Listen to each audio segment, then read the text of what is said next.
All right. Good morning, everybody.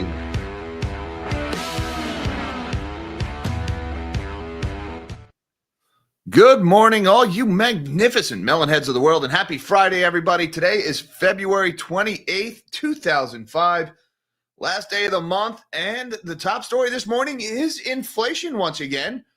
This time, a little bit of a change of pace. Inflation actually wasn't that bad.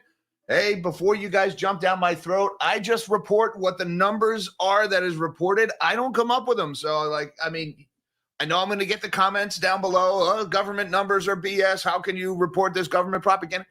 Guys, the data is what the data is, and it's what we have to go off. I agree it's flawed data, but it came in pretty much in line with expectations. And that's good because basically beating expectations, because the last 3 months in a row, inflation has been higher than expected. And so there was a little bit of a momentary, and I mean it was like ever so brief, a little bit of a relief rally. It lasted with a blink of an eye, a couple of seconds. The market started to go up, and then the market remembered, oh, that's right, I'm still freaking out over tariffs. I'm still freaking out over tech, and I'm still freaking out over Bitcoin. And so it pretty much didn't last.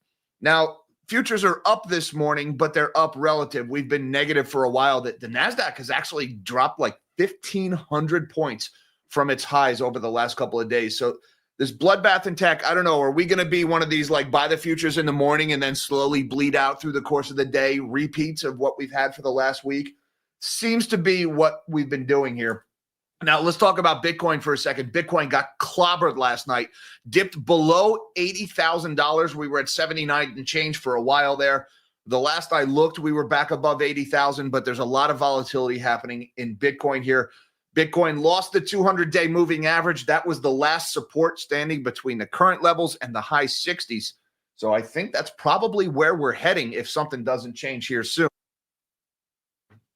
What else we got?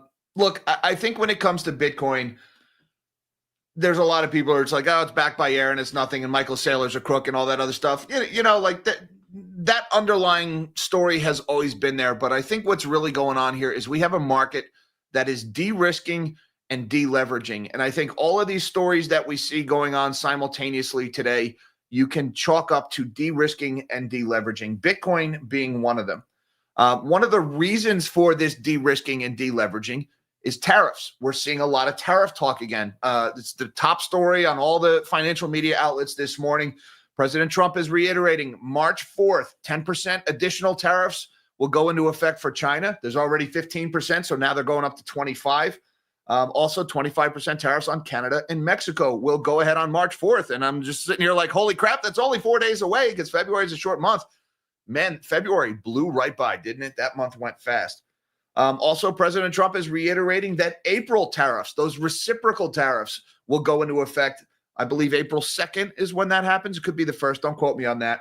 Also, tariffs on semiconductors will be implemented in April. And when you think about it, the tariffs on semiconductors, wow, that's huge, right? Imagine a 25% tariff on every Nvidia GPU that's being bought by Microsoft, by Google, and Amazon right now, and CoreWeave and all the hyperscalers. Imagine if all of a sudden 25% tariffs on that.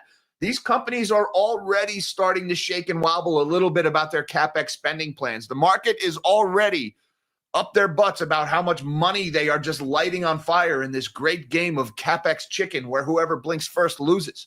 Microsoft has already suggested they're going to be the first to blink. Even Amazon said some things yesterday about power constraints for data centers. That kind of makes me think they're leaning towards Microsoft's, casually hinting at reduced CapEx in the future. Well, what happens if 25% tariffs get put on those GPUs? You better believe that is going to take a big chunk out of Nvidia. Yesterday, the big tech was all trying to pressure the Trump administration to try to back off of those tariffs. But you know what? Big tech have been such allies of the Republican Party for so long, haven't they? Haven't they just done wonderful things for Trump? You think he's in a hurry to give them what they want when it comes to tariffs? Maybe, maybe not. I don't know. Trump likes his stock bubble a lot too. But look, the tariffs, they're coming, guys.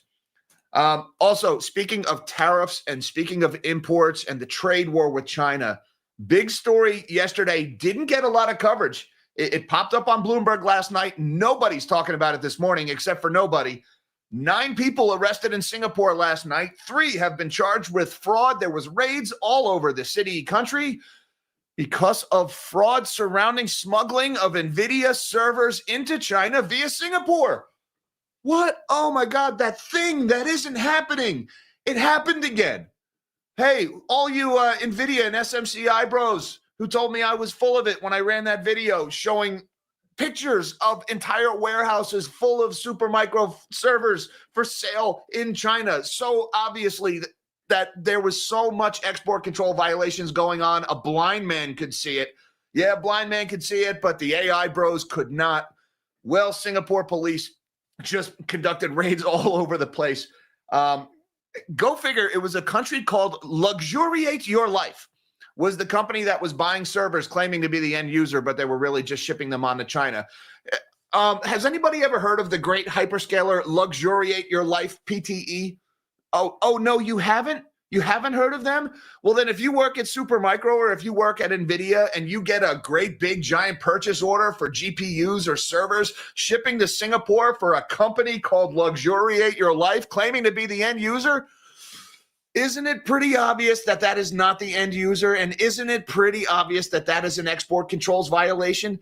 And when it comes to ear controls, the BIS does not care. You can't play stupid. You have an obligation to not sell those if there's credible belief that there's some kind of fraud or export control violations going on. Everybody thinks the companies are just going to play dumb and get away with this. It doesn't work that way, guys. This stuff has military applications. Are you telling me if Tomahawk cruise missiles weren't winding up on Chinese ships that they wouldn't be up Raytheon's butt?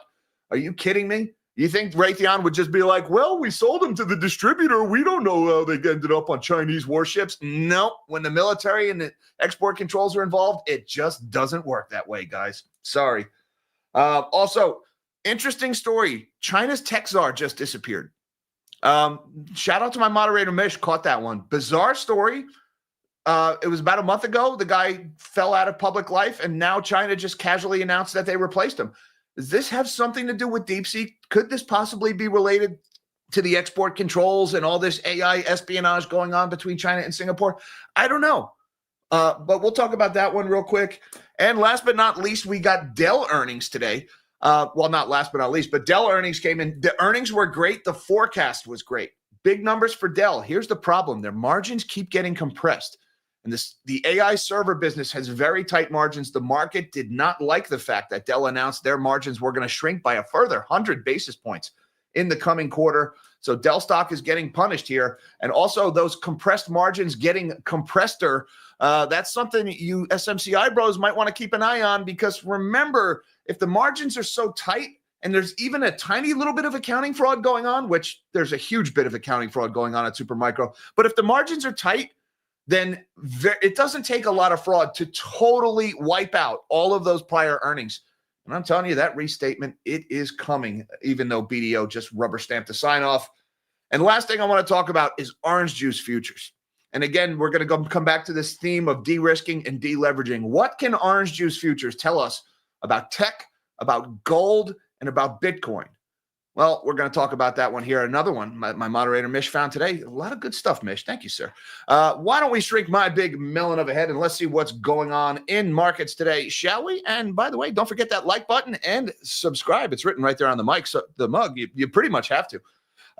Yeah, do all that algorithm stuff while we're at it, because we do this live stream every morning. So come go through markets with the melon heads. Right now, the S&P 500 is 13 points higher, about 0.25% to the upside. Now, we did around 830. Where's 830 here? Here, right in here. I can't draw on this chart, but right here, this big candle was when PCE came out. You can see how the market went up, and then immediately they're like, well, never mind. We're still more worried about tech and everything else. So there was a reaction to that PCE inflation coming in line, but then it just faded immediately. Same thing going on with the S&P. It's higher by 145 points, or about 1/3 ahead of the open. And the NASDAQ is up by 8 points, essentially unchanged here ahead of the opening bell.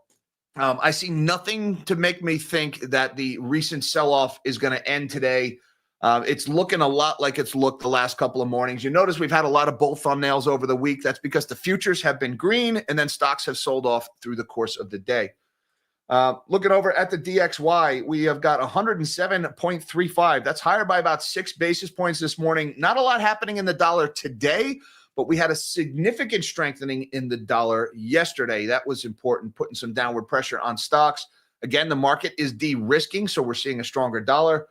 Looking over at the yield curve, we've got yields are a little bit lower. Again, a sign of people buying some bonds, people moving out on the yield curve for the perceived safety of Treasury bonds. 30-year Treasury, 4.531. That's down by about 2.3 basis points. The 10-year Treasury, 4.251. That's down by 3.5 points. The 2-year is down 3.5 points at 4.046. And the 1 month is at 4.311, down just a fraction of a point. Looking over at commodities, we have got gold is down again here. 2,847 for gold. We've sold off more than $100 in spot gold. It's off by another $30 or 1% today.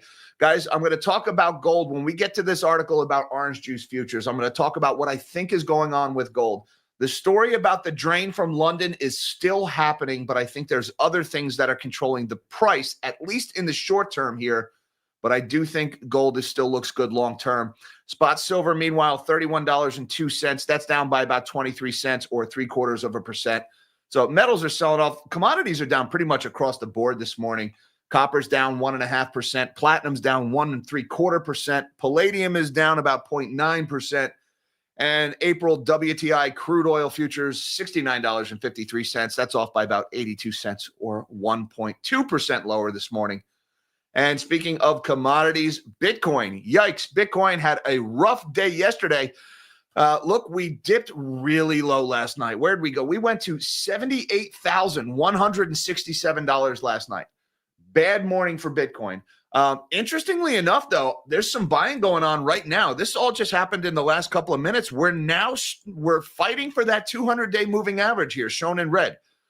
We were well below that, and it looked like that support had broken.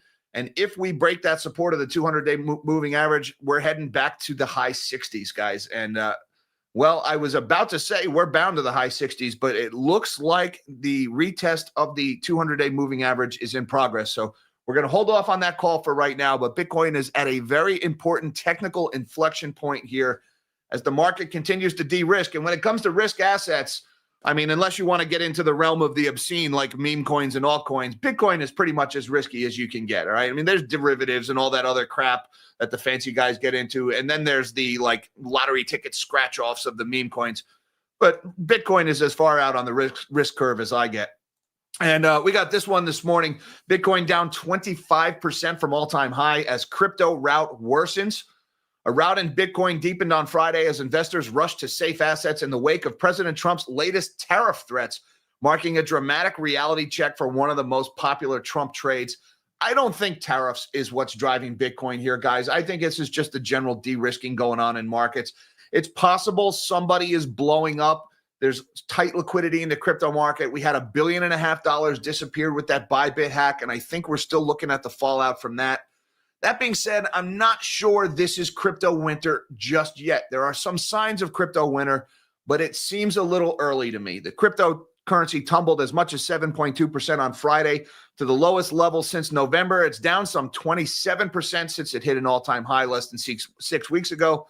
The sell-off came amid a broad plunge in cryptocurrencies with Ether, Polkadot, and XRP all dropping more than 7% on Friday.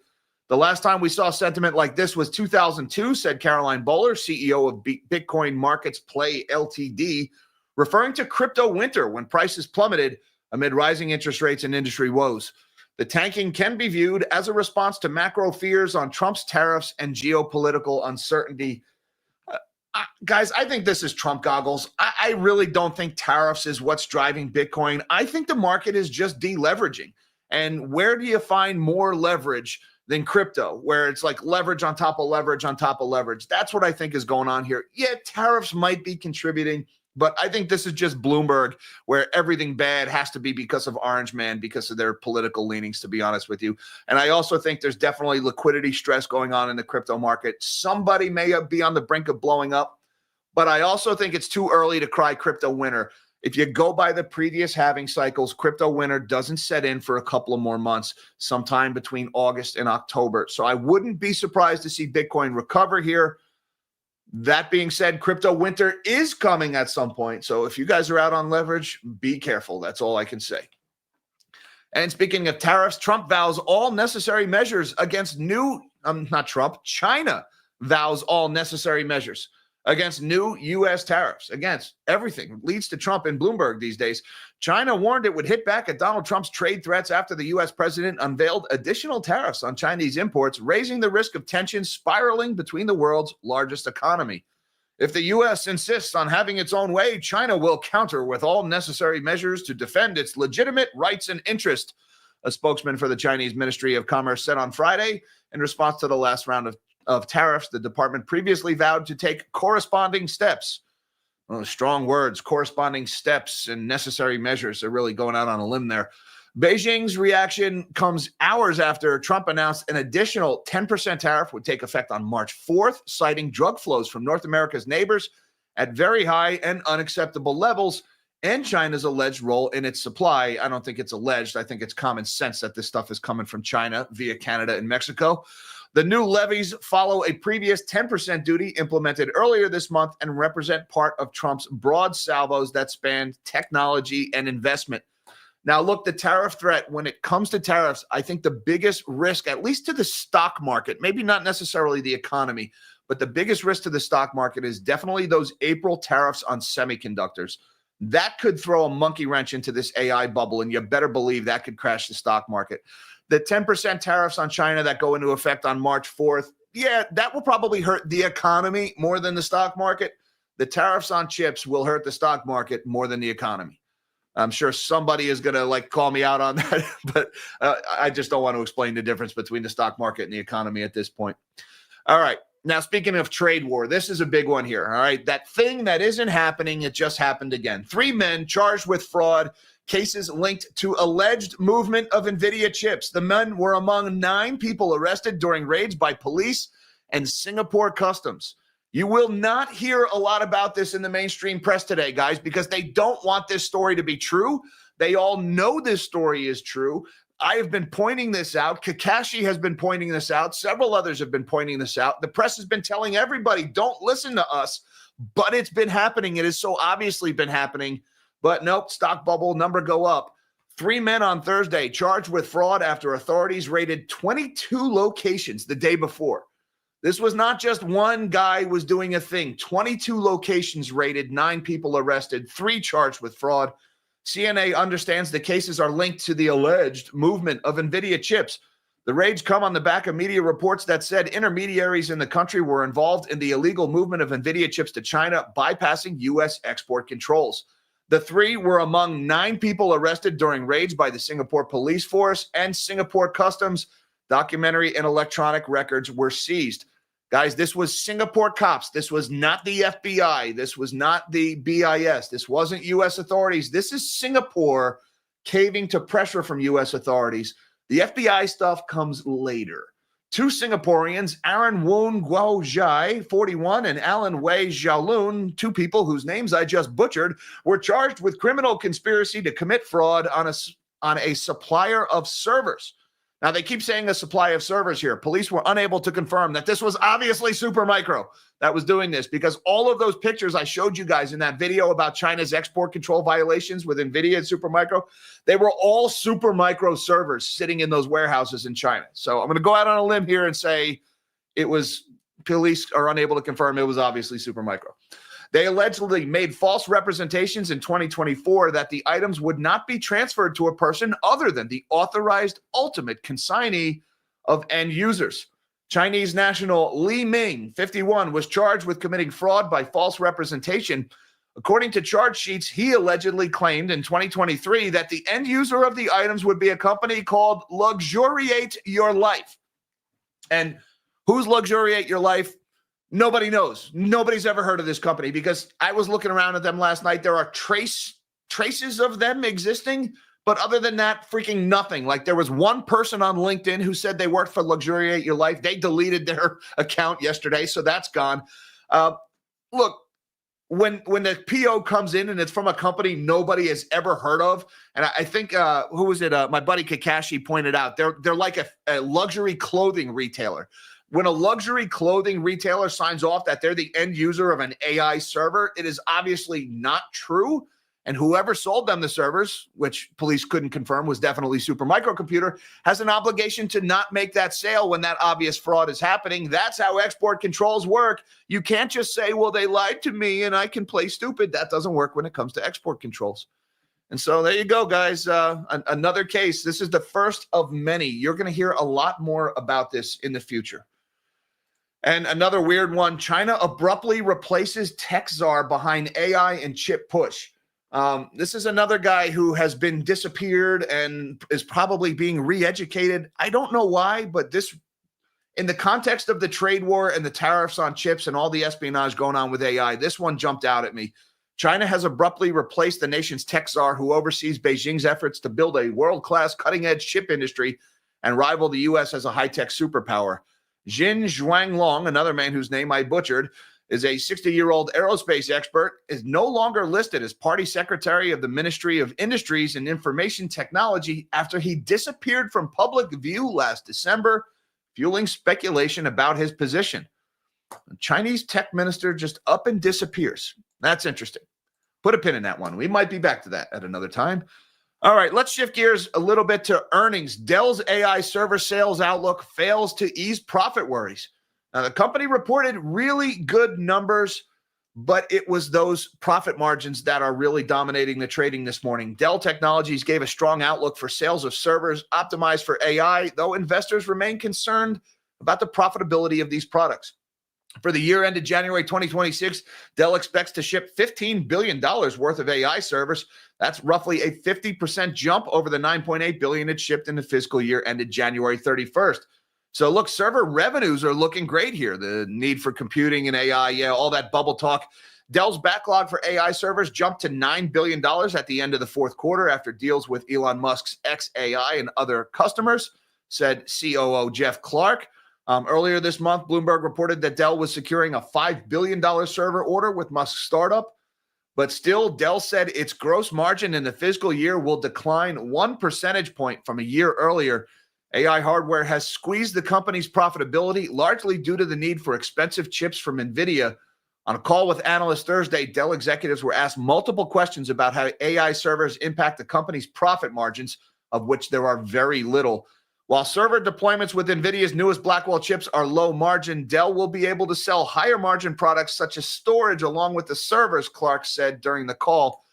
They're pointing out to the fact here that, these AI servers, you can blow out your revenue numbers, which Dell is always very quick to highlight, but they don't make very much money off of it at all. And the market is starting to wonder, where's the profits here? And you can see that in the trading this morning. After falling almost 7% yesterday, Dell is down another 5.5% this morning. $101.97 off by another $5.86. So there's another story, what's going on in tech. That's got a lot of people talking about de-risking and deleveraging. And then my buddy, my moderator Mish, sent me this one. First of all, this post from Doomer, I can't read it because it's full of profanity, but it's kind of hilarious. The guy's like making a joke, like, look, I bought bulk orange juice at Costco 2 weeks ago for $13 a gallon, and now it's $9 a gallon. And he's like, I got rugged by effing orange juice. He's obviously making a joke here. But look at the chart, all right? And this tells us a lot about what we're seeing in gold and Bitcoin and tech, believe it or not. This is orange juice futures, all right? Look at what orange juice futures have done over the last 2 or 3 years. They have just marched up and to the right constantly. These are monthly candles, and then all of a sudden in the last month, they have just absolutely cratered. So what's going on here? Was there some big story in orange juice? No, there wasn't. There was no story in orange juice. There was no big weather event. There was no sudden surge of orange inventory or anything changing in the market. People didn't change their breakfast beverage behaviors. It's just leverage, guys. This is a deleveraging that we're seeing in orange juice. All right, and I found this one in the Wall Street Journal. Orange juice futures are getting squeezed. There's a pun early in the morning. Very good, Ryan December. Hedge funds are hitting the exits of the orange juice trade, sending future prices for the breakfast staple tumbling 46% from December's record highs. Frozen OJ concentrate futures were one of the hottest trades of the past 3 years, taking off in 2022 over worries of the dwindling Florida crop. Hedge funds and other managed money piled in, helping to lift futures from their typical range between $1 and $2 to nearly $5.50. Now they're bailing out. Earlier this year, so-called managed money, as opposed to orange growers and juice makers who trade futures to lock in prices, had built up a near record bet that prices would keep rising, according to the CFTC. The futures contracts these speculators held amounted to roughly $260 million wagers on higher prices. They didn't get the move they wanted, and they have been liquidating, accelerating prices lower. And that's the thing, guys. You had a bunch of leverage bets in the futures market. They piled leverage on top of leverage, and now everybody's moving to the exits. They're de-risking from the trade, and the price is crashing. And I think that's what's going on in Bitcoin. Where do you find more leverage than Bitcoin? I don't know. And the other thing, I think this actually tells us what could be going on in gold, because the underlying story in gold hasn't changed. You still have that flow of metal from London to New York. You still have that arbitrage and those tariff concerns. But what you also had recently is a series of consistently higher all-time highs in gold, basically day in, day out. For about 3 months, gold was making new highs. Now we've seen gold pull back about $100. Well, look, gold is a safe haven asset, yes. But gold futures are not safe haven assets. They're derivatives. And levered gold ETFs are not safe haven assets. They're derivatives. And I think you had a lot of people were making these big levered bets that this safe haven asset was going to keep going higher. And now we're seeing an unwind of some of those speculative bets. And no, levered bets on gold are not safe haven assets. And that's why as the market de-risks, we're actually looking at a safe haven asset head lower. I think it's because of this leverage unwinding. We're seeing the same thing in Bitcoin, the same thing in tech. And so, yeah, you can get to there from orange juice futures. And I'm sure we could make a joke about trading places or something like that. Mortimer Randolph, we're back. Sure, why not? Everybody else is doing it. But that's what I think is going on in gold. And I think that's why gold prices have fallen so sharply over the last few days. I think the same thing that happened in OJ is happening there. All right, let's talk about the inflation numbers here, because they came out today. The market initially liked it, but right now the market's not really paying that much attention to it. But headline PCE, the personal consumption expenditures, this is the Fed's preferred measure of inflation. It decreased to 2.5% year over year from 2.6% in January. 2.5% in January, down from 2.6% in December. All right, so this is in line with expectations. Nothing surprising here. The surprise is it wasn't a surprise to the upside once again. We had 3 consecutive months of higher readings, so this is a break in those higher PCE readings, a little bit of relief to the market there.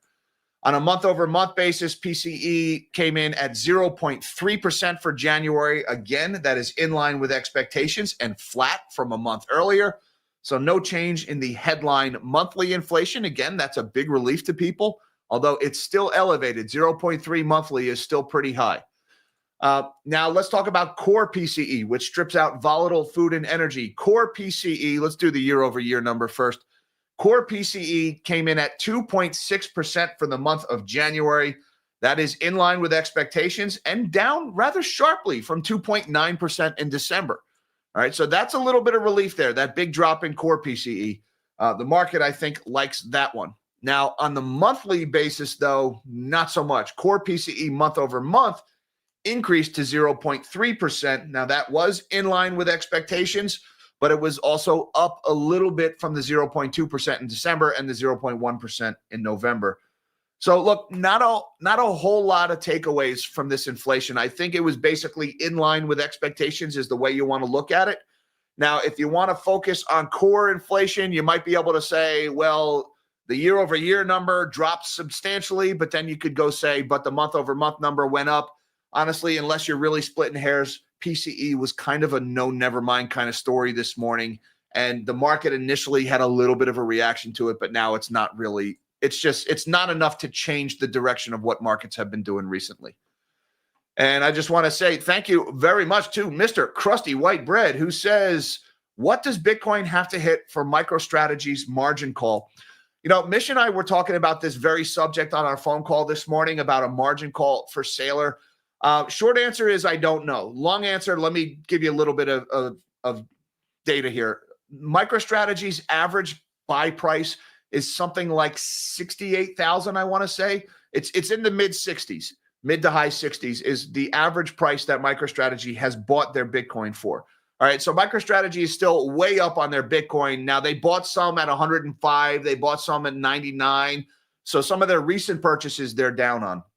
Now, as far as the margin call, a margin call for MicroStrategy has more to do with the price of MicroStrategy stock than it does with the price of Bitcoin, because what Saylor has been doing with these convertible notes that he's been issuing is there are clauses where if MicroStrategy stock drops below a certain threshold, those bondholders could demand their money back. Now, if they demand their money back, where's MicroStrategy going to get it? They would be forced to sell their Bitcoin. So that's kind of their margin call here. It's not technically a margin call, but it functions like one. I'd have to go look at each one of these individual convertible notes that MicroStrategy has issued over the last couple of months and look at what those price triggers are for MicroStrategy stock. I just don't have that data on the top of my head. But that is the answer to your question. It's hiding somewhere in the text of those convertible notes. What is that price trigger for MicroStrategy shares where all of a sudden those bonds are redeemable for cash? That is Saylor's margin call. It's a lot lower than where we're currently at, though. Now, here's the thing. MicroStrategy stock, it pretty much moves in tandem with Bitcoin, right? So if the price of Bitcoin keeps going lower, it's going to drag MicroStrategy stock with it, and then we're going to get there. My gut tells me it's somewhere below 68,000, though.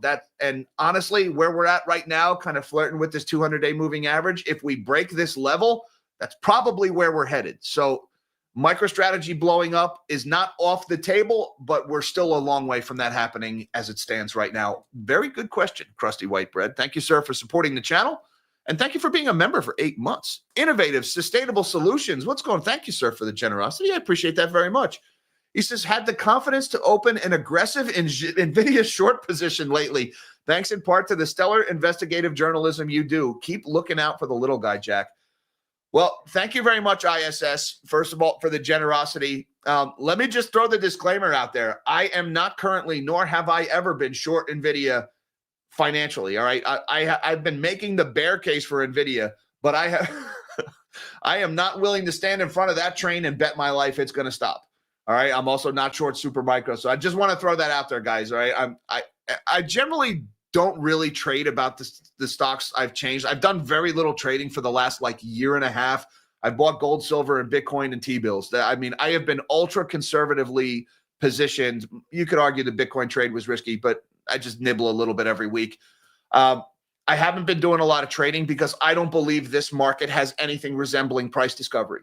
And if there is no price discovery, it means you cannot trust any of the prices. And therefore, how can you really make an educated guess on where those prices are going to go if those prices are not grounded in reality, right? If there's no longer any laws of physics, then you got to throw out F net equals mass times acceleration because it no longer works anymore. And I see commercial real estate, I see meme coins, I see the AI bubble, I see the private credit bubble, I see buy now, pay later, levered debt being securitized. There's no price discovery in any of this shit. And so in my opinion, this market is just wholesale fraudulent, and that's why I haven't gone short. Now, that being said, congratulations on your trade going well. I'm glad it went well for you. And that last part, looking out for the little guy, I get these spray-tanned idiots that always send me threatening messages on Twitter, don't understand. No, I'm not short. I'm not trying to get rich off of this. If I want to get rich, there's a lot easier, sleazier ways to get rich doing YouTube than the way I do it. There's a lot of them. I just don't do that. All right. I see massive fraud happening, and I know what's going to end up happening. It's going to end the same way it ends every time. Average people who have their money in their 401ks, IRAs, and pensions are going to be the ones who lose everything. And these spray-tanned a-holes who are bragging about their freaking gains right now are the ones who are getting rich off of it. All right. And that's why I know I'm not short right now, because there's a very good chance these stocks could all continue going higher. It's a fraudulent market. And, graveyards are full of people who shorted manias. I'm trying to warn people that this is coming so that maybe we can minimize the amount of damage that happens when this bubble bursts. Although I will be the first to admit I have outright failed in that mission, because this bubble has continued to inflate for almost 2 years now, when it should have popped a long time ago. Not for lack of trying, though. I'll be honest with you guys.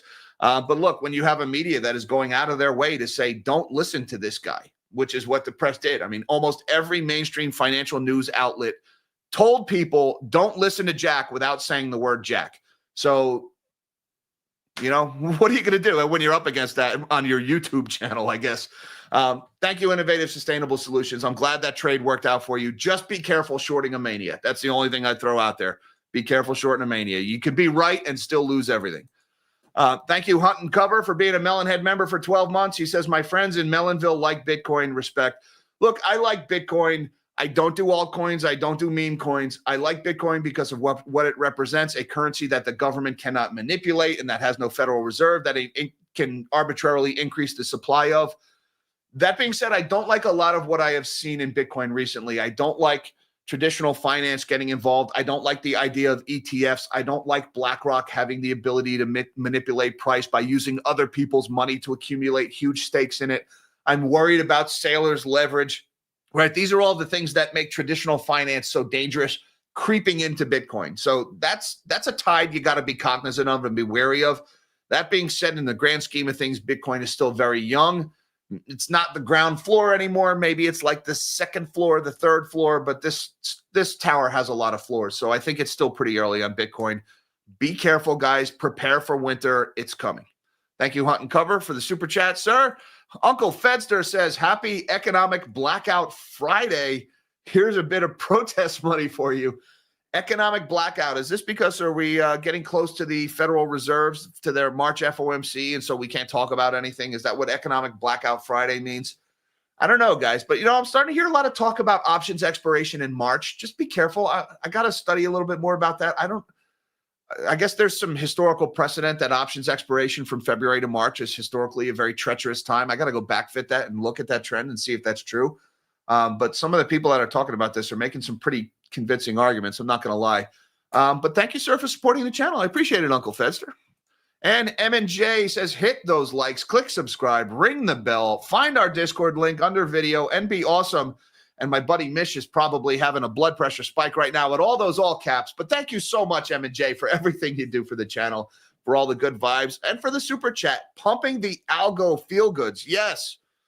Guys, that's all very good advice from M&J. Click that like button and subscribe button, and your wildest dreams will come true. Thanks, M&J, for supporting the channel. And thank you, all you wonderful melon heads, for having your coffee with us this morning. I appreciate that very much. Shout out to my magnanimous melon heads on YouTube and Patreon. Looking forward to talking to you guys at 2 p.m. Eastern time for our weekly get-together on Zoom. Links down below, should you feel so inclined. I'll be emailing out the link to that meeting shortly after the stream. Don't forget that like and subscribe button on the way out. Hi, Mom. Hi, Dad. I love you guys. Everybody, till next time, live small and dream big.